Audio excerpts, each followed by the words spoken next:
સુરતના ડિંડોલી ખાતેના 31મી રાત્રે મહાદેવનગર રેલવે પટરી પર રાજા નામના યુવાની ચપ્પુના ઘા મારી નિર્મમ હત્યા કરી ભાગી છૂટેલા હત્યારાઓ જેમાં ઉદય ઉર્ફે ગોલુ વાસુદેવ પાટેલ, શ્રવણ ઉર્ફે રાહુલ ઉમરવેશ અને હિમાંશુ મોરિયાને ડિંડોલી પોલીસે ગણતરીના કલાકોમાં ઝડપી પાડી રળિયા પાસે ધકેલી દીધા છે।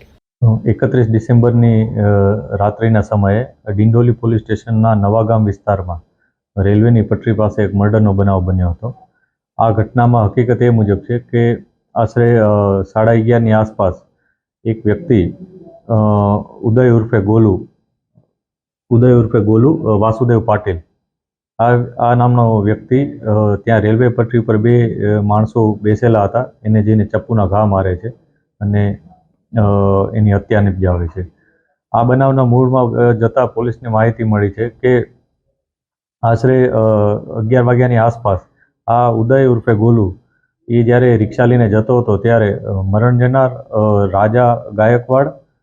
અને એના મિત્રો ત્યાં ઊભા હતા અને એની ઓટો રિક્ષા અટકાવી હતી અને બંને વચ્ચે ઝઘડો થયો હતો અને ગાળાગાળી થઈ હતી। આ અનુસંધાને ગુસ્સામાં આવી જઈ અને એણે જે હત્યા કરનાર વ્યક્તિ છે એણે પોતાના બે મિત્રો રાહુલ રાજકુમાર ઉમરવેશ અને હિમાંશુ ઉર્ફે કાંચા વિજય મોરિયા આ ત્રણેય વ્યક્તિઓ ત્યાંથી ગયા અને ઘરેથી કેક કાપવાનું ચપ્પુ લઈને આવ્યા અને સાથે લાકડા પણ લઈને આવ્યા હતા અને આ બધા હથિયારો લઈ અને એ લોકોએ પટરી ઉપર બેસેલા બંને વ્યક્તિ ઉપર અચાનક હુમલો કરી દીધો હતો અને આ હુમલા અનુસંધાને એમાંથી એક વ્યક્તિ ત્યાંથી ભાગી ગયો હતો, જ્યારે બીજો વ્યક્તિ જેનો મુખ્ય ઝઘડો થયો હતો એ રાજા ગાયકવાડનું ત્યાં મૃત્યુ થયું હતું સ્થળ ઉપર।